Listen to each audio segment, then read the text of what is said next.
Well, hello there, and welcome back to my kitchen. This is John Hughes, and I want to thank you for joining another cooking video. And I would ask that you subscribe to the channel, share it with others, send in your compliments or your comments and compliments, pictures, and also check out down below in the description. There is the ability to use a link to get discounts off of ButcherBox, which I use frequently. Today, we are going to cook one of perhaps the favorite foods of everybody, and that is homemade mashed potatoes. Now, that may seem like a really simple thing, and it truly is, but if you're like me, you grew up or have spent your whole life only eating mashed potatoes either when you got them off of a line or someone else made them, or in a restaurant, or if you have made mashed potatoes, maybe it was out of a box and it was instant mashed potatoes. That was how I grew up all my life until finally my wife showed me how to make them, and they are fantastic, and there really is a difference having real, live, homemade baked potatoes. So that's what we're gonna make today, and then we can use it in some other recipes. So coming up in the next couple days, we are going to make my famous Mexican shepherd's pie, which will use this as one of the primary ingredients. So without any further ado, let's jump right in and learn how to make potatoes. Okay, let's talk about what we're gonna need. We will need a potato peeler. We will need a good sharp knife. We will need a cutting board. We will need some butter. We will need some salt, and you could use pepper too. A potato masher is very helpful. You could actually use a bottle, like a wine bottle if you didn't have one, but a potato masher is very helpful. And you'll need milk, and you'll need a strainer, and you'll need a pot big enough to hold your potatoes once they're cut up, and cover them with water, and you want a top for that. And of course, you need potatoes. So let's talk about how we do this. Okay, so the first thing is we're going to peel the potatoes.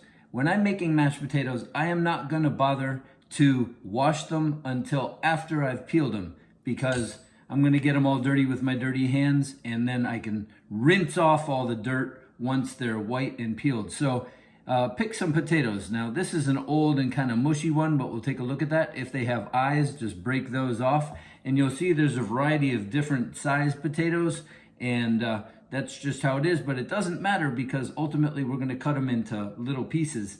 And so, peeling a potato, real simple. Just use your peeler, and I've always found it easiest to come towards me. Some people will also go away from themselves. It really doesn't matter if you've never peeled potatoes before. You figure out what works best for you. The bottom line is you just want to get all of the skin off of the potato, and I throw the potato skins into my garden. So there I have a peeled potato. Here's that old mushy one, and let's just see if it's still good. It is, so that's fine. I'm going to keep it. Now, if you have any dark spots on any of your potatoes, you can just cut those off with a knife. So just repeat this process for all of the potatoes till they're all clean, then we'll rinse them.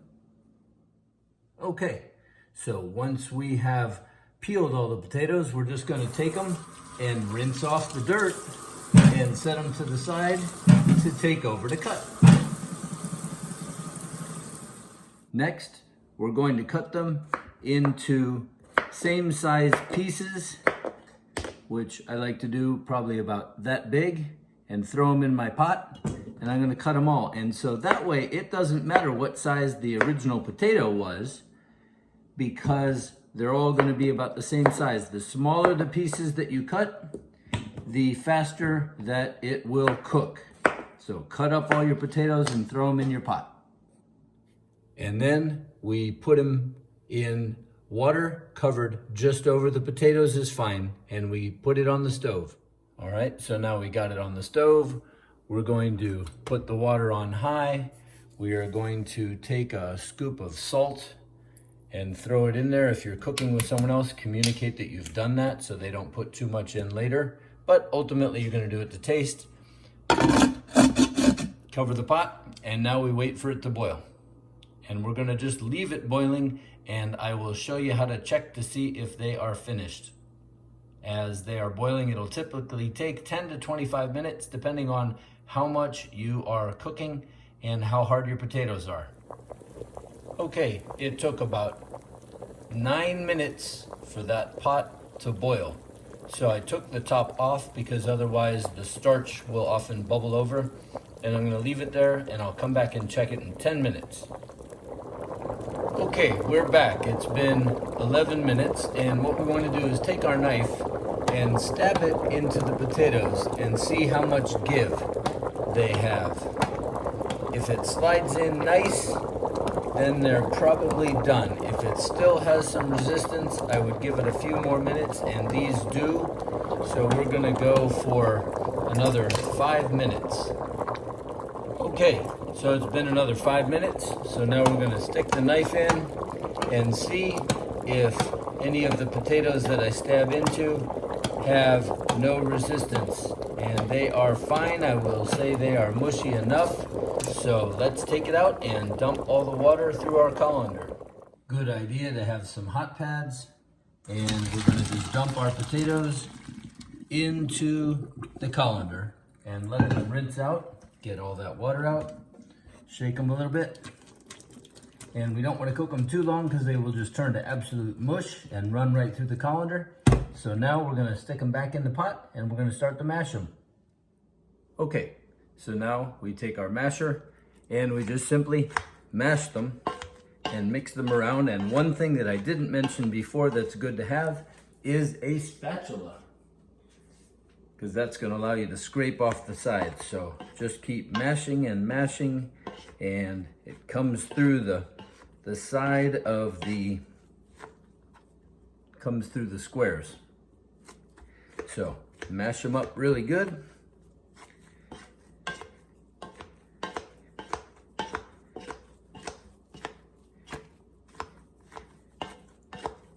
And you'll know if you didn't boil them enough, because they will have almost a different color, little chunks in there. The more you mash them, the creamier that they're going to be, until they have a consistency where you could take your spatula and look at that. There we go. So that's pretty good mashed. And now let's stick our butter in. Okay, so we're going to throw the butter right on top of the potatoes and let that melt in. And this is really going to be to taste.